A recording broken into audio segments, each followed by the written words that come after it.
Good morning, happy Sunday, শুভ রথযাত্রা। এখন বাজে হচ্ছে 6:30। এখন উঠবো। আজকে পুরো দিনের ব্লগটা শেয়ার করব। আর এত চারিদিকে বক্স বাজছে, জাস্ট মাথা খারাপ হয়ে যাচ্ছে। টাইমটা দেখিয়ে দেবো এখন কটা বাজে। আমার বাড়ির নতুন সদস্য লাকি বাম্বু, আমার গাছ প্রচণ্ড প্রিয়, সেটা তোমাদের আগের ভিডিওতেও বলেছি, এই ভিডিওতেও বললাম। তো দেখো এখন কটা বাজে। এখন বাজে হচ্ছে সকাল 6:36। অ্যাকচুয়ালি আমার ঘড়িটা একটু ফাস্ট রয়েছে, এখন 6:30টাও বাজেনি। তো এবার আমি জিমে যাব। তারপর দিকে সারাদিনে কী করি সেটা তোমাদের সঙ্গে শেয়ার করব।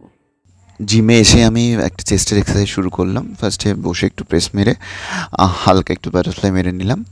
তারপরে আমি একটু শোল্ডারের জন্য এক্সারসাইজ করব। তো আমি ভিডিওটা খুব ইজিলি ফার্স্ট ডেট দেখাচ্ছি না, অনেক বড় হয়ে যাবে। এবার আমি শোল্ডার এক্সারসাইজ শুরু করলাম, কারণ আমার আজকের ডেটে ছিল শোল্ডার। তো দেখতে পাচ্ছ শোল্ডারে আমি ব্রেন প্রেস মারলাম এবং তার সাথে আমি মারছি এবং শোল্ডারেরই এক্সারসাইজগুলো আমি করে যাচ্ছি।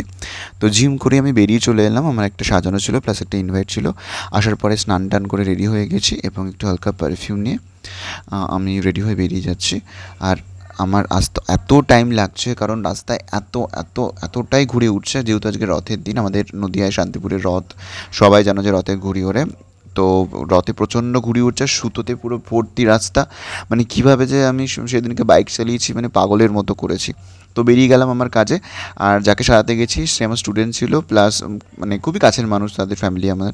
তো তাদের জন্য একটু মিষ্টি, আর ওর জন্য মানে যার বেবি শাওয়ার ছিল, তো তার জন্য আমি একটা চকলেট নিয়েছি। তো দেখতেই পাচ্ছ আমি রাস্তায় বেরিয়ে পড়েছি। তো রাস্তা বেরোতে গিয়ে কিন্তু আমার আরেকটা অ্যাক্সিডেন্ট হয়, যেটা হচ্ছে লাইলিনের সুতো আমার পুরো গাড়িতে জড়িয়ে যায়। তো সেক্ষেত্রে আমার প্রচণ্ড প্রবলেম হয়, সেটাকে ছাড়াতে প্রায় আমার 15 মিনিট টাইম লেগে যায়। তো তার জন্য ওখানে যেতে আমার অনেকটা লেট হয়ে গেছিলো। তো লেট হয়ে গিয়েও দেখি ও মোটামুটি রেডি ছিল। তো আমি আসার পরে ও বসতে পড়ে গেছে, মানে সাজতে বসে গেছে খুব তাড়াতাড়ি। তো আমি রাস্তা দিয়ে যাওয়ার পরেই আমি ডাইরেক্ট ওদের বাড়িতে ঢুকে যাই এবং আমি প্রোডাক্টগুলোকে বিছানায় সাজিয়ে নিই, যেরকম হয় মেকআপ আর্টিস্টরা করে। তো আমি প্রোডাক্টগুলো সাজিয়ে নিই। তো জাস্ট পার্টি মেকআপ ছিল, খুব লাইট মেকআপ পছন্দ করে, আর ফেস এমনিতেই সুন্দর, অত মেকআপের দরকার হয় না। তো দেখতেই পাচ্ছ লাইট একটা বেস করেছি, আমি রিকর্ডার এলিগাল দিয়ে করেছিলাম। যেহেতু রিকর্ডার এলিগাল প্রচণ্ড সোয়েপ রেজিস্ট্যান্ট এবং ওয়াটার রেজিস্ট্যান্ট মেকআপ, তো আমি সেটা দিয়ে ওকে বেস করেছি। তো এখন আমি প্রসেসিংয়ের জন্য দেখতেই পাচ্ছ মেকআপ চলছিল। তারপর এটা হচ্ছে ফুল লুক। হ্যাঁ, শাড়িটার কথা যদি তোমরা বলো, শাড়িটা একটু কিন্তু হালকা ফুলেছিল। আমি খুব টাইট করে পরাতে পারিনি, কারণ বেবি শাওয়ার। আমি কখনোই চাইনি যে ওকে খুব সুন্দর দেখাতে গিয়ে ওর নিজস্ব কোনো ক্ষতি হোক। তো তার জন্য ওকে সেফ রেখে যেটুকু পেরেছি আমি করার চেষ্টা করেছি। আর এই শাড়িগুলো একটু ফুলে থাকে এবং কোমরে যেটা আমি বেঁধেছিলাম, যে কোমর বিছে বা কোমর বেল তোমরা যেটা বলো, তো সেটাকেও খুব ঢোলা করে বেঁধেছিলাম, একদম যাতে পেটে কোনো রকম কোনো প্রেশার বা চাপও না লাগে। তো সেভাবেই আমি পুরোটাকে রেডি করেছি। তো ফুল লুকটা তোমরা দেখতেই পেলে।